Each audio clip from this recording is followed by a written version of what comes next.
Mengapa sih keluarga sangat berperan? Keluarga adalah unit sosial terkecil yang memiliki peran fundamental dalam pertumbuhan dan perkembangan anak. Pada masa kanak-kanak, anak belum memiliki kemampuan untuk menentukan pilihan makanan yang baik bagi kesehatan mereka. Karena itu, kebiasaan makan sehat atau tidak sehat banyak terbentuk dari lingkungan keluarga, terutama pada apa yang disediakan orang tua, bagaimana pola makan orang tua, rutinitas makan di rumah, dan cara orang tua memberikan contoh dan bimbingan. Nah, jadi kebiasaan yang terbentuk sejak kecil akan memengaruhi kesehatan anak jangka panjang, termasuk risiko obesitas, kekurangan gizi, dan penyakit metabolik. Nah, peran orang tua sebagai teladan. Anak belajar melalui observasi dan imitasi. Jika orang tua mengonsumsi makanan sehat, anak akan menirunya. Sebaliknya, jika orang tua sering makan makanan cepat saji, jarang makan sayur, atau makan sambil menonton TV, anak akan menginternalisasi perilaku tersebut. Jadi, mengapa sih teladan itu penting? Karena anak menganggap orang tua adalah model perilaku yang paling dipercaya. Konsistensi perilaku orang tua memengaruhi penerimaan anak terhadap makanan tertentu. Teladan yang baik lebih efektif daripada perintah.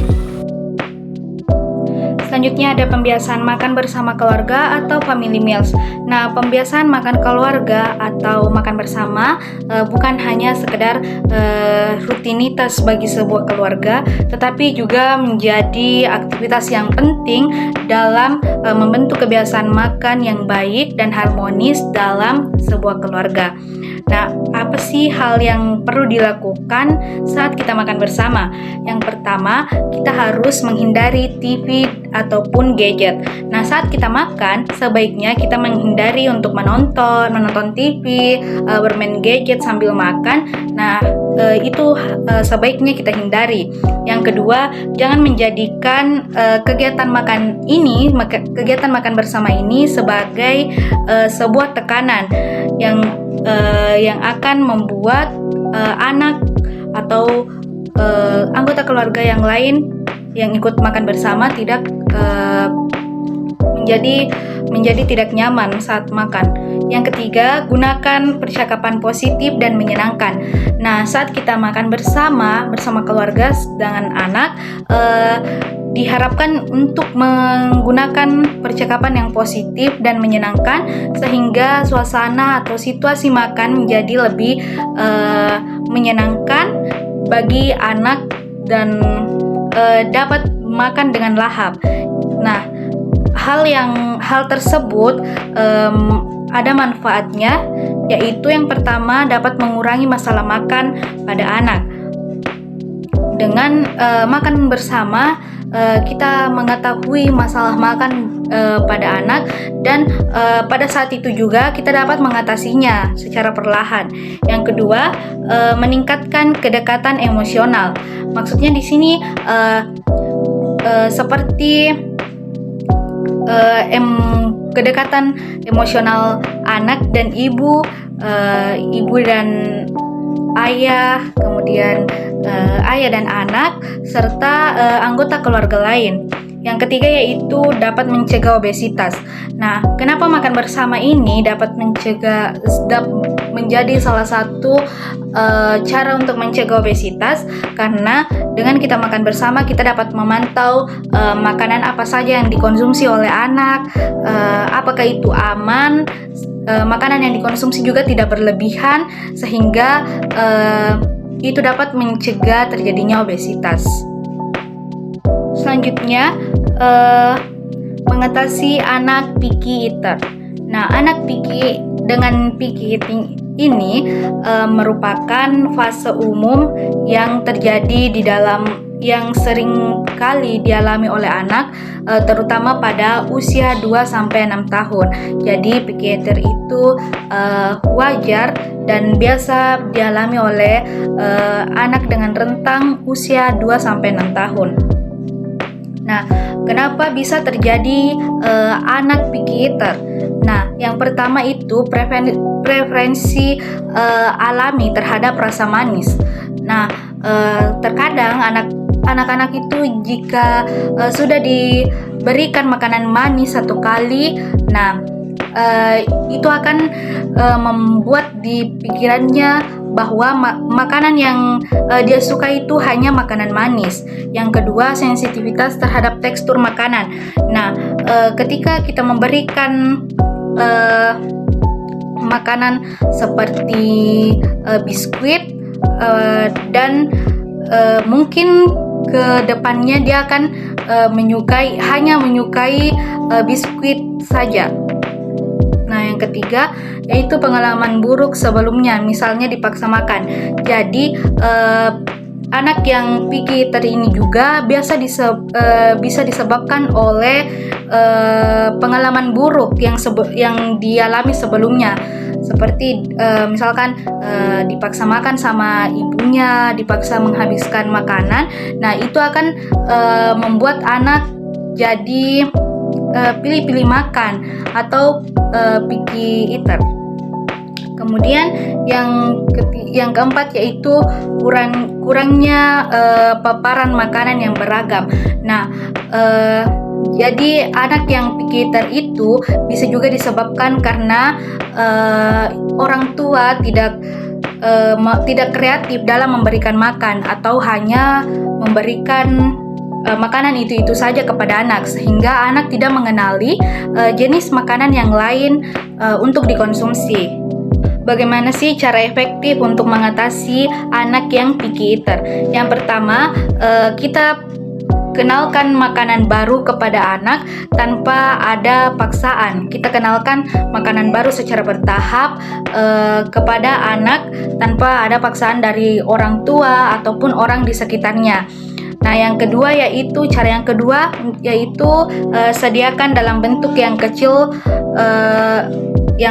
terlebih dahulu. Maksudnya dalam porsi kecil hanya untuk dikenalkan kepada anak makanan tersebut, bahwa makanan tersebut itu layak untuk dimakan, teksturnya lembut, rasanya juga enak begitu.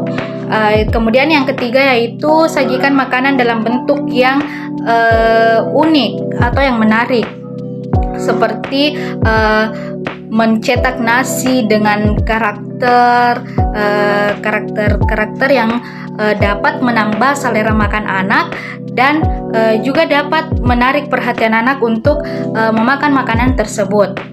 Kemudian yang keempat yaitu gunakan prinsip repeat exposure sehingga anak bisa menerima makanan tersebut setelah 10-15 kali diberikan. Nah, setelah anak diberikan makanan tersebut sebanyak 10-15 kali percobaan, anak akan menerima makanan tersebut, sehingga itu akan mengatasi terjadinya picky eater. Kemudian yang terakhir yaitu hindari memberi label, seperti contohnya kamu memang tidak suka makan sayur. Jadi itu tidak boleh dikatakan pada anak bahwa kamu tidak suka memakan ini. Harusnya kita mengenalkan makanan tersebut kepada anak sehingga anak tersebut dapat menyukai makanan itu. Melibatkan anak dalam proses menyiapkan makanan. Pada bagian ini dijelaskan bahwa anak sebaiknya mulai dilibatkan dalam aktivitas memasak, karena kegiatan ini tidak hanya membuat mereka tertarik pada makanan, tetapi juga membantu perkembangan emosional dan sosialnya.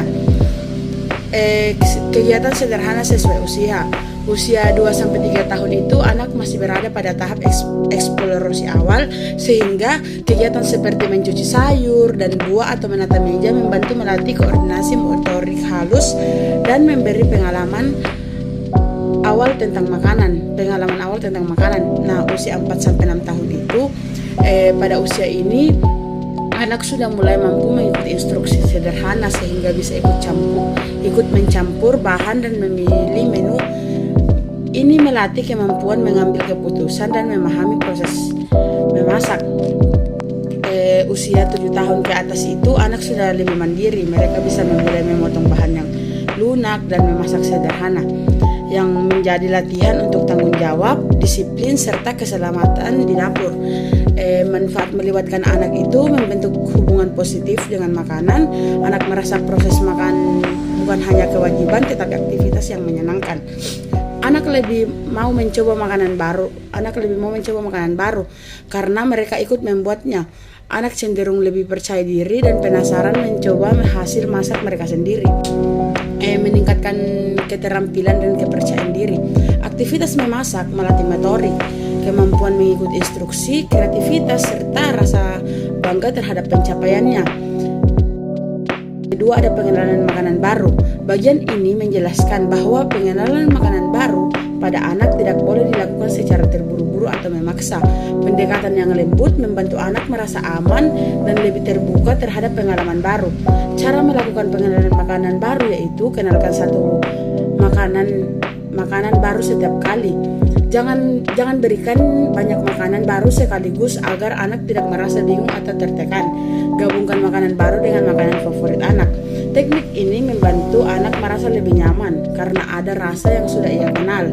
Biarkan anak menyentuh, mencium, atau mencoba tanpa paksaan. Proses pengenalan makanan dimulai dari indera. Anak perlu waktu untuk menerima hal baru. Berikan pujian kecil tanpa berlebihan. Contoh pujian sederhananya itu seperti bagus sekali, kamu mau mencoba, itu dapat membantu menumbuhkan motivasi intrinsik tanpa membuat anak bergantung pada hadiah. Pengenalan makanan baru adalah proses bertahap yang bisa memakan waktu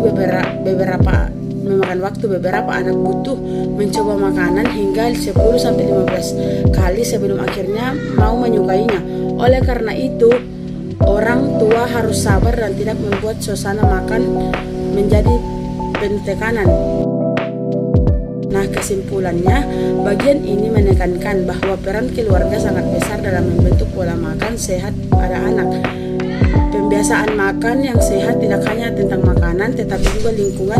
Ini mencakup keteladanan orang tua, komunikasi saat makan, suasana rumah, dan rutinitas makan yang konsisten. Lingkungan rumah yang mendukung membuat anak memiliki hubungan positif dengan makanan, misalnya makan bersama tanpa gadget, suasana santai, tidak memaksa anak, dan memberikan contoh yang baik. Pengenalan makanan baru dilakukan bertahap, tidak boleh memaksa anak untuk langsung suka, tetapi memberi kesempatan berulang. Keterlibatan anak dalam memasak meningkatkan rasa kepemilikan dan tanggung jawab.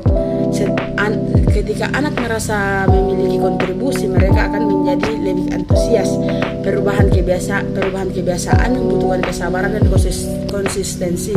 Orang tua tidak boleh mudah menyerah. Kebiasaan makan sehat terbentuk dari rutinitas sehari-hari. Tujuan akhirnya adalah membangun pola makan sehat jangka panjang. Dengan perlahan-lahan menanamkan kebiasaan yang baik, anak akan membawa manfaat ini hingga dewasa. Mungkin itu saja dari saya. Assalamualaikum warahmatullahi wabarakatuh.